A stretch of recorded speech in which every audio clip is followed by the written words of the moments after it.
السلام علیکم ورحمۃ اللہ وبرکاتہ۔ ساتھیوں، کیسے ہیں آپ سبھی؟ امید ہے کہ سبھی خیریت سے ہوں گے۔ جیسا کہ ہم اور آپ اچھی طرح سے جانتے ہیں کہ فرسٹ گریڈ کے سلیبس کے اندر سب سے پہلے ہم نے یہودی کی لڑکی ڈرامہ ہے اس کو پڑھا۔ اس کے بعد میں 4 مختصر افسانے پڑھے۔ اس کے بعد میں تنقید خوجی ایک مطالعہ پڑھا ہم نے، مچھر پڑھا انشائیہ، اور اس کے بعد میں میر باقر علی کی داستان گو، میر باقر علی داستان گو، آخری داستان گو، یہ ہم نے پڑھا، جو کہ ایک خاکہ ہے۔ پچھلے ویڈیو میں ہم نے یہ پڑھا تھا، اور آج بھی خاکہ ہی پڑھیں گے، کیونکہ 2 خاکہ اس میں دیے ہوئے ہیں سلیبس کے اندر۔ احمد جمال پاشا کا لکھا ہوا کلیم الدین، یہ بھی اس میں دیا ہوا ہے، اور آج ہم اس کو پڑھنے جا رہے ہیں۔ تو آپ لوگ یہ مت سمجھیے کہ یہ کہاں سے پڑھا رہا ہوں، یہ اتنا یہاں سے سوال آئے گا کہ نہیں آئے گا، بلکہ میں آپ کو وشواس دلاتا ہوں کہ کوشچن یہ جو ٹاپک میں پڑھا رہا ہوں یہ تو یہیں سے آئیں گے انشاءاللہ۔ اس لیے پچھلا پیپر اٹھا کر کے دیکھ لیجیے آپ، سارے کوشچن انہی میں سے آ رہے ہیں۔ یہ بک جو ہے، اور بک کے اندر جو مصنف کے بارے میں جو دیا ہوا ہے نا، مختصر مصنف کے بارے میں اگر دیکھیں تو اس میں سے ہی آ رہا ہے، اور جو اسباق دیے ہوئے ہیں وہ بھی اسباق میں سے بھی۔ اسباق تو کمپلیٹلی ہیں، آپ کو پتہ ہے۔ ایک تو آپ سبق کا خلاصہ ہی پڑھیں گے صرف، اور ایک سبق پورا ہی پڑھ لیں گے، تو فائدہ پورا پڑھنے میں ہی ہے، کیونکہ کوئی بھی لائن اٹھا کر کے پوچھ لیا جاتا ہے کہ یہ لائن کس سبق سے لی گئی ہے، ایسے بھی پوچھ لیا جاتا ہے۔ تو اس لیے آپ لوگ یہ مت سمجھیے کہ یہاں سے سوال آئیں گے کہ نہیں آئیں گے۔ تو چلیے اسٹارٹ کرتے ہیں۔ دیکھیے، سب سے پہلے تو احمد جمال پاشا کے بارے میں ہم پڑھتے ہیں۔ احمد جمال پاشا 1929 میں پیدائش ہوئی ان کی، اور 1987 میں ان کا انتقال ہوا۔ 1929 میں ان کی پیدائش ہوئی، 1927 میں ان کا انتقال ہوا۔ 1929 میں ان کی پیدائش ہوئی، 87 میں ان کا انتقال ہوا، 87 میں۔ اور شاہد احمد دہلوی کا 1906 سے 1961، شاہد احمد دہلوی 1906 سے 1967، یاد رکھنا آپ، 1906 سے 1967، یہ شاہد احمد دہلوی کی وفات اور پیدائش ہے۔ احمد جمال پاشا کا اصلی نام محمد نزہت تھا، محمد نزہت پاشا ہے۔ اصلی نام کیا ہے؟ محمد نزہت پاشا ہے۔ ایسے سوال پوچھے جاتے ہیں۔ الہ آباد میں یہ پیدا ہوئے۔ ان کے والد آغا شجاعت حسین پاشا نے بعد میں امین آباد لکھنؤ میں مستقل سکونت اختیار کی، یعنی ہمیشہ وہیں رہنے لگ گئے۔ کہاں؟ امین آباد، لکھنؤ یونیورسٹی سے BA اور علی گڑھ مسلم یونیورسٹی سے MA کیا۔ لکھنؤ سے اودھ پنچ نکالنا شروع کیا، جسے اس کا تیسرا دور کہا جاتا ہے۔ بعد میں قومی آواز اخبار کے شعبہ ادارت سے منسلک ہو گئے۔ قومی آواز ایک اخبار ہے، اس کے شعبہ ادارت سے منسلک ہو گئے۔ اس کے ایڈیٹر کون تھے بھائی؟ مشہور افسانہ نگار حیات اللہ انصاری اس کے ایڈیٹر تھے۔ کس کے ایڈیٹر تھے؟ قومی آواز کے۔ 1976 میں سیوان، بہار کے اندر ہے سیوان، منتقل ہو گئے، جہاں ذکیہ آفاقی اسلامیہ کالج میں اردو کے استاد کے طور پر خدمات انجام دی۔ پٹنہ میں ان کا انتقال ہوا۔ اب ان کی ادبی خدمات دیکھ لیتے ہیں۔ احمد جمال پاشا 1950 سے لکھنا شروع کیا۔ زمانہ طالب علمی میں علی گڑھ کے رسالے اسکالر کے مدیر رہے، اور اس کے پیروڈی نمبر کی وجہ سے شہرت پائی۔ پیروڈی نمبر کی وجہ سے ان کو شہرت ملی۔ پیروڈی: اندیشہ شہر، ستم ایجاد، لذت آواز، مضامین پاشا، چشم حیراں، اور پتوں پر چھڑکاؤ، یہ ان کے مزاحیہ کتابیں ہیں۔ کون کون سی ہے ان کی مزاحیہ کتابیں؟ اندیشہ شہر، ستم ایجاد، لذت لذت آزار، مضامین پاشا، چشم فلک، چشم حیراں، مضامین پاشا، چشم حیراں، پتوں کا پر چھڑکاؤ وغیرہ ان کی مشہور مزاحیہ کتابیں ہیں۔ ظرافت اور تنقید، ان کے تنقیدی مضامین کا مجموعہ ہے۔ ان کے مشہور مضامین میں ادب میں ماشاء اللہ، مجھ سے ایک چائے کی پیالی نے کہا، مجھ سے ایک چائے کی پیالی نے کہا، یونیورسٹی کے لڑکے، گلی ڈنڈے پر سیمینار، اور رستم امتحان کے میدان میں، یہ ان کے مشہور مضامین ہیں۔ ادب میں ماشاء اللہ، مجھ سے چائے کی پیالی نے کہا، یونیورسٹی کے لڑکے، گلی ڈنڈے پر سیمینار، اور رستم امتحان کے میدان میں یہ اہمیت رکھتے ہیں۔ انہوں نے بعض پیروڈیاں بھی لکھی ہیں جن میں کپور ایک تحقیقی و تنقیدی جائزہ، کپور یہ پیروڈی ہے، آموختہ بیانی میری، یہ بہت مشہور ہوئی ان کی پیروڈیاں۔ آخری زمانے میں انہوں نے خاکہ لکھا، خاکے کی طرف توجہ کی۔ احمد جمال پاشا کو ادبی خدمات کے لیے غالب ایوارڈ ملا، بہار اردو اکادمی ایوارڈ ملا، اختر اورینوی ایوارڈ ملا۔ اختر اورینوی کا ان کے اس خاکے کے اندر بھی بہت نام آئے گا، اختر اورینوی، اور اختر اورینوی ایوارڈ ان کو ملا۔ چلیے اب ہم چلتے ہیں کلیم الدین، جو کہ خاکہ ان کا لکھا ہوا ہے کلیم الدین کے اوپر، وہ پڑھتے ہیں۔ کلیم الدین کے بارے میں آپ جانتے ہوں گے، ایک اچھے تنقید نگار ہیں یہ۔ ہم غزل وغیرہ یا اور کئی چیزیں ایسے پڑھتے ہیں نا، شعر و شاعری، یا ان کے بارے میں تو ان کے بارے میں جو قول پڑھتے ہیں نا ہم، تو ان میں کلیم الدین احمد کا نام بھی آتا ہوگا، آل احمد سرور کا نام بھی آتا ہوگا، آپ نے دیکھا ہوگا۔ تو یہ تنقید نگار ہے ایک۔ احمد جمال پاشا نے ان کے اوپر ایک خاکہ لکھا ہے، یہ خاکہ ہم پڑھنے جا رہے ہیں۔ دیکھیے اس خاکے کے اندر ایک بات اور ہے کہ اس خاکے کے اندر اور بھی بہت سارے ادیبوں کا ذکر آتا ہے، بہت سارے ادیبوں کے بارے میں احمد جمال پاشا نے لکھا ہے۔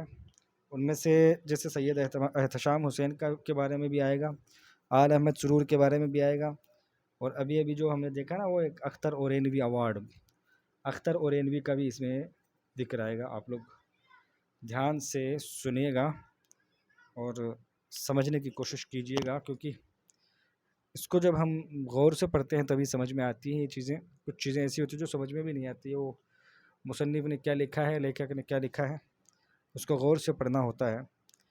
دیکھیے یہ بات کوئی 1954-55 کی ہے۔ کب کی ہے؟ 54-55 کی، آزادی کی لگ بھگ بعد کی بات ہے، یہ 2-3 سال بعد کی بات ہے، جب میں استادی پروفیسر سید احتشام حسین کی خدمت میں حاضر ہوا۔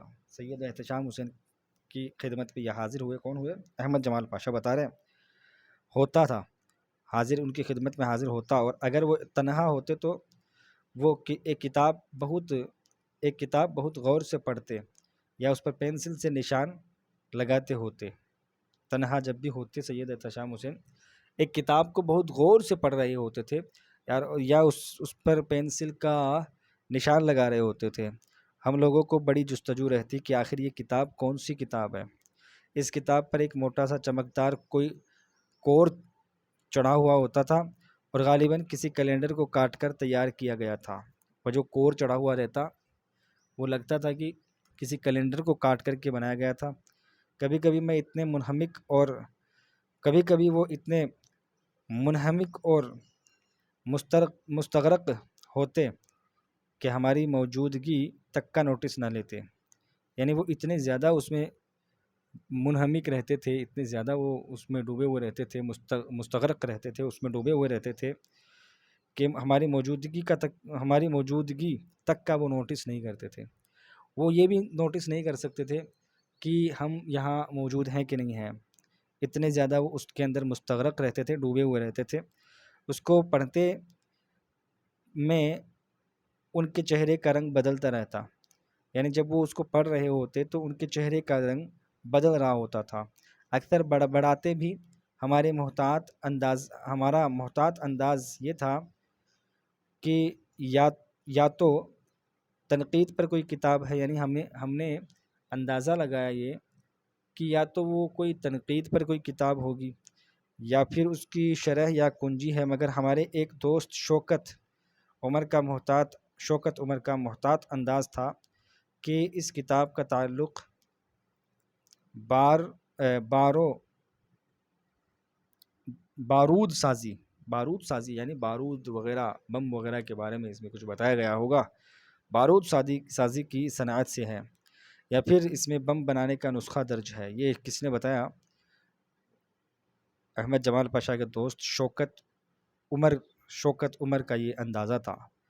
یہ سوال ایسا آ جائے کہ یہ اندازہ کس کا تھا کہ سید احتشام حسین جو کتاب پڑھ رہے ہیں وہ بارود سازی کے بارے میں پڑھ رہے ہیں یا بم بنانے کا کوئی نسخہ پڑھ رہے ہیں، تو یہ اندازہ کس نے لگایا؟ تو یہ ان کے دوست شوکت عمر نے لگایا۔ وہ کتاب رفتہ رفتہ سود کی حیثیت اختیار کرتی جا رہی تھی۔ ایک دن دوپہر کو ہم لوگ مئی جون کی گرمی میں پہنچے تو دیکھا کہ قبلہ تو بے خبر انٹا غفیر ہے اور سرحان میر کے وہی سوت نما کتاب دھری ہے۔ یعنی ان کے بارے میں بتایا ہوا ہے کہ وہ اتنے پورے غفلت میں ہیں، لیکن سرحانے ان کے وہی کتاب رکھی ہوئی ہے۔ ہم لوگوں نے آپس میں آنکھوں میں ایک دوسرے کو اشارے کیے، خاموشی سے کتاب اٹھائی اور غائب ہو گئے۔ سمجھ گئے کہ وہ سوئے ہوئے تھے اور سرحانے کتاب رکھی ہوئی تھی، انہوں نے چپ چاپ کتاب اٹھائی اور چل دیے۔ کولا گنج میں مہندی کے ہوٹل میں ان تمام صاحبزادوں نے جو مستقبل میں اردو شعر و ادب کے چاند ستارے قرار پانے والے تھے، اس کتاب کو بہت ہی غور سے کھولا۔ کتاب کا کور نکال کر الگ کر دیا، اس پر لکھا تھا اردو تنقید پر ایک نظر۔ کتاب کے کور پر لکھا تھا اردو تنقید پر ایک نظر از کلیم الدین، یعنی اردو تنقید پر ایک نظر یہ کلیم الدین کی کتاب تھی۔ ساری کتاب پر معلوم ہوتا تھا کہ پینسل سے جانبداری چاند ماری کر کے گود دیا گیا تھا۔ ساری کتاب پر ایسا لگتا تھا کہ پینسل سے چاند ماری کر کے گود دیا گیا تھا۔ کچھ اس قسم کے سوالات اٹھائے گئے تھے، آخر کلیم الدین کیا چاہتے ہیں؟ بات تو صحیح ہے، مگر آخر یہ انداز کس حد تک مناسب ہے؟ کوئی سوال ہی نہیں پیدا ہوتا۔ مخالفت تو آسان ہے، مگر مارکسزم سمجھنا بہت مشکل ہے، اور بات تو سیدھی ہے، مگر اس میں برہمی یا طنز کی کیا گنجائش تھی؟ تو یہ تکرار اور زولیدہ بیانی، یعنی فالتو باتیں، فالتو گفتگو۔ آخر اس بات کا مغرب سے کیا تعلق ہے؟ غزل سے انگریزی شاعری یا مغرب کا کیا واسطہ؟ غزل سے انگریزی شاعری یا مغرب کا کیا واسطہ؟ یہ تعریف ہے یا ہجو ملیح؟ یعنی یہ تعریف ہے یا تعریف کے اندر سے بھی برائی نکالی جا رہی ہے؟ آخر کہنا کیا چاہتے ہیں؟ تو محسوس ہوا کہ استاد محترم اس کتاب کو پڑھتے نہیں، بلکہ اس کتاب پر مصنف سے ذہنی کشتی لڑتے تھے۔ کیا لڑتے تھے؟ ذہنی کشتی لڑتے تھے۔ یہ کیا لڑتے تھے؟ ذہنی کشتی لڑتے تھے۔ تو یہ جو اتنی ساری باتیں جو ہے وہ اس کتاب کے اندر لکھی ہوتی تھی کہ آپس میں ان کی جو رائے تھی وہ ان سے مختلف تھی، سید احتشام حسین سے مختلف تھی کلیم الدین احمد کی رائے۔ تو سید احتشام حسین اپنی رائے بھی اس میں پینسل سے چاند ماری اس میں جو کی ہوئی بتا رہے ہیں، جو گود دیا گیا ہے وہ بتا رہے ہیں۔ تو وہ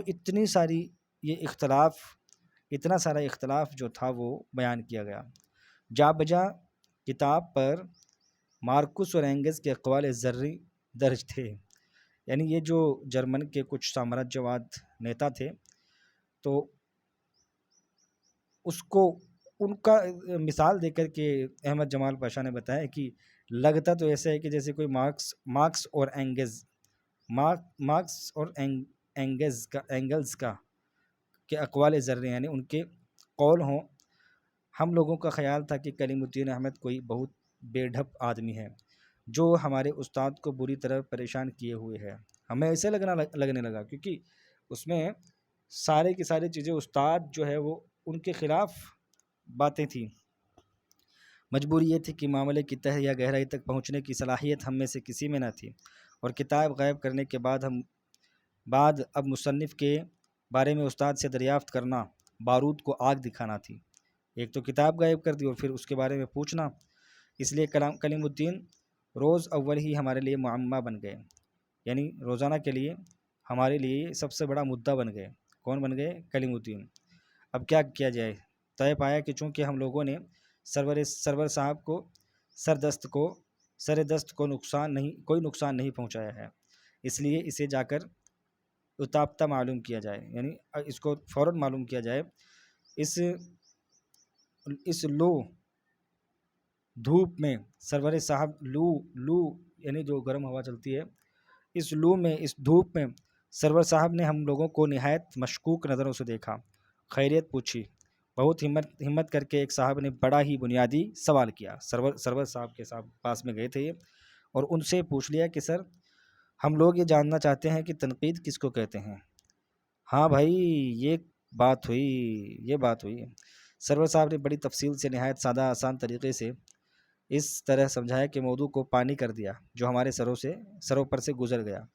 پھر ایک صاحب زادے نے، جو آج کل ایک یونیورسٹی میں صدر شعبہ اردو پروفیسر اور نامی گرامی نقاد واقع ہوئے ہیں، اپنی تسلی کے لیے پوچھا، سر جو تنقید کرتا ہے اسے کیا کہتے ہیں؟ تو انہوں نے کہا ناقد، تنقید کرنے والا، نقاد۔ ایک دوسرے صاحبزادے نے ٹکڑا لگایا، اردو میں بے حد اہم نقاد کون ہے، یعنی سب سے زیادہ اہم نقاد اردو کے اندر کون ہے؟ یہ سوال ایک ساتھی نے پوچھ لیا۔ تو حالی، شبلی، عبدالحق، رشید احمد صدیقی، ڈاکٹر سید عبداللہ، کلیم الدین احمد، پروفیسر سید احتشام حسین اور کلیم الدین احمد کا نام سنتے ہی ہمارے چہرے گلاب کی طرح کھل اٹھے۔ ایک صاحبزادے نے پوچھا، سر یہ کلیم الدین احمد کی کیا اہمیت ہے؟ کس قسم کے نقادوں میں ان کا شمار ہوتا ہے؟ بھائی موجودہ دور میں سچی بات تو یہ ہے کہ سب سے زیادہ انہی کا شہرہ ہے، یعنی سب سے زیادہ شہرت انہی کو ملی ہے۔ بہت ہی اہم نقاد ہیں، ان کی تنقید میں کچھ انتہا پسند ہوتی بھی ہے، نہیں بھی ہوتی ہے۔ کلیم صاحب اصول تنقید پر زور دیتے ہیں مگر خود اصولوں پر ذرا کم ہی چلتے بھی ہیں۔ ان کے یہاں توازن کی جگہ شدت ہے، مگر توازن بھی ہے اور نہیں بھی ہے، کچھ صاف نہیں کہا جا سکتا۔ ان کی گرفت بہت سخت ہوتی ہے، اس لیے لوگ جھنجھلاتے بھی ہیں،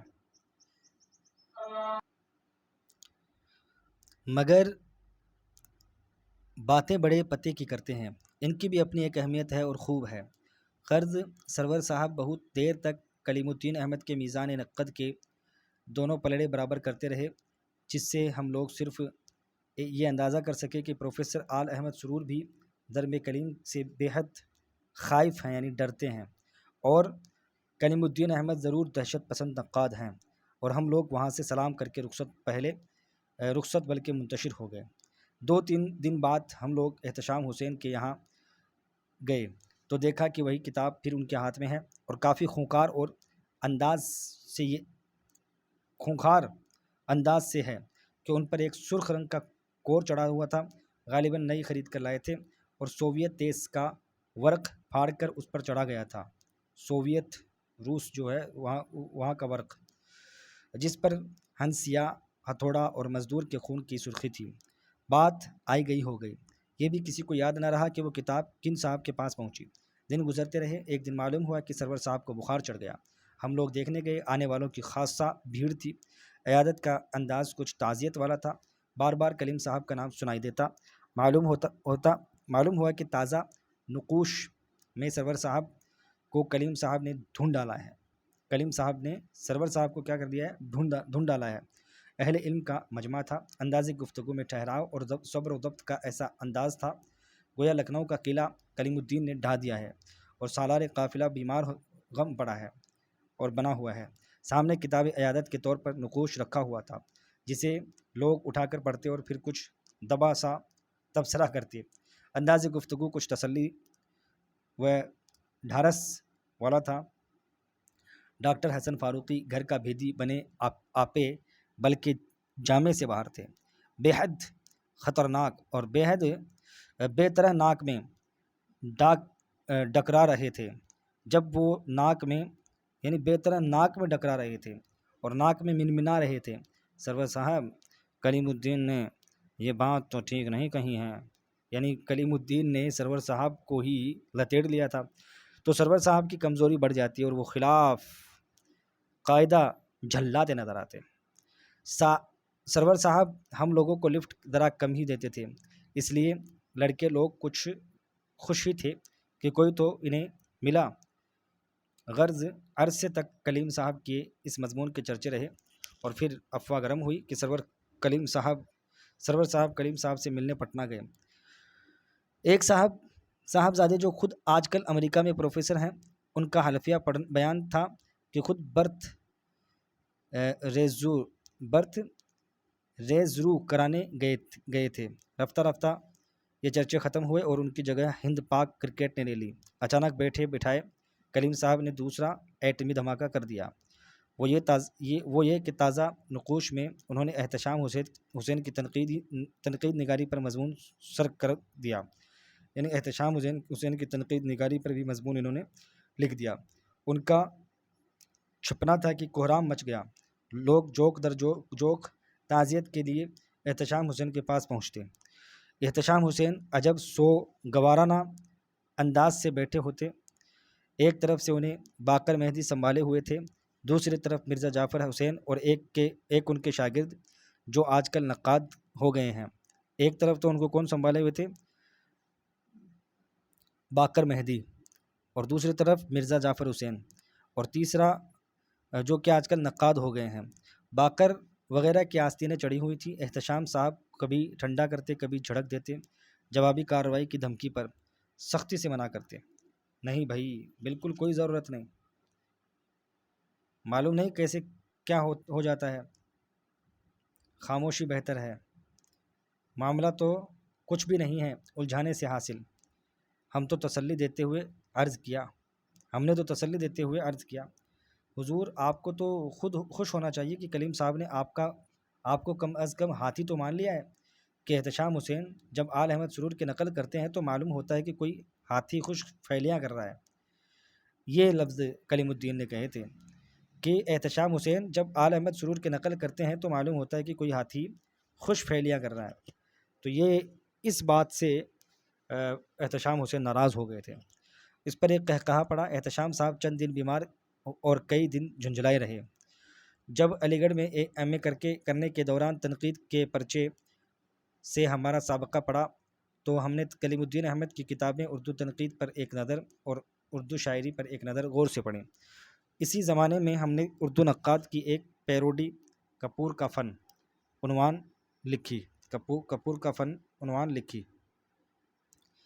سے لکھی پیروڈی لکھی کپور کا فن۔ کب؟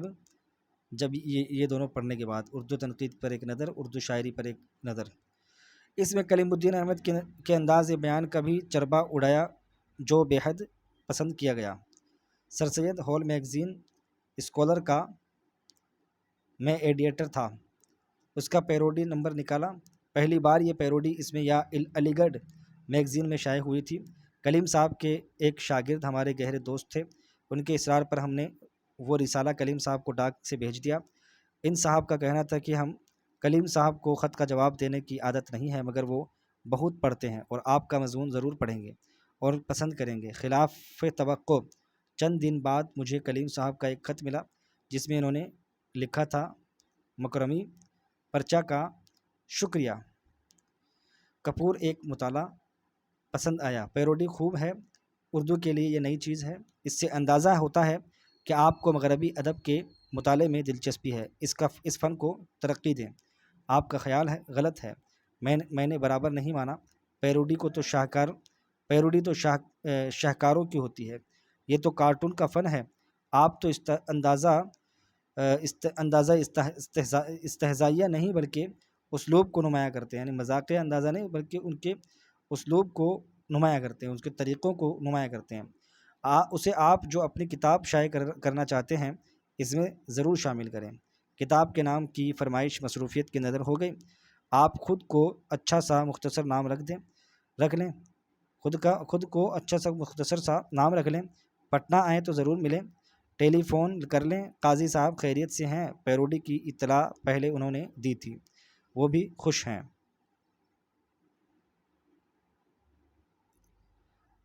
تو یہ کلیم الدین صاحب کا یہ کیا ہے، خط ہے، دیکھو کہ مجھے کلیم صاحب کا ایک خط ملا جس میں انہوں نے یہ لکھا تھا کہ مکرمی پرچہ کا شکریہ، کپور کے ایک مطالعہ پسند آیا، پیروڈی خوب ہے، اردو کے لیے یہ نئی چیز ہے، اس سے اندازہ ہوتا ہے کہ آپ کو مغربی ادب کے مطالعے میں دلچسپی ہے، اس فن کو ترقی دیں، آپ کا خیال غلط ہے، میں نے برابر نہیں مانا، پیروڈی تو شہکاروں کی ہوتی ہے، یہ تو کارٹون کا فن ہے، آپ کا اندازہ استہزائیہ نہیں بلکہ اسلوب کو ظاہر کرنے کا، نمایاں کرنے کا ہے، آپ جو اپنی کتاب شائع کرنا چاہتے ہیں اس میں ضرور شامل کریں۔ کتاب کے نام کی فرمائش مصروفیت کی نظر ہو گئی، آپ خود کو اچھا سا نام رکھ لیں یا مختصر سا نام رکھ لیں، پٹنہ آئیں تو ضرور ملیں، ٹیلی فون کر لیں، قاضی صاحب خیریت سے ہیں، پیروڈی کی اطلاع پہلے انہوں نے دی تھی، وہ بھی خوش ہیں، یہ کلیم الدین۔ تو چلیے، یہ ہم نے یہاں تک اپنا یہ کلیم الدین جو خاکہ ہے وہ تھوڑا لمبا ہے، اس لیے ہم اس کو 2 پارٹس میں پڑھیں گے، ایک پارٹس میں ہم نے اس کو پڑھ لیا ہے اور ایک اگلا پارٹ انشاءاللہ اس کا جو باقی بچا ہے وہ انشاءاللہ اگلے ویڈیو میں جلد ہی پرووائڈ کر دیا جائے گا۔ السلام علیکم ورحمۃ اللہ وبرکاتہ۔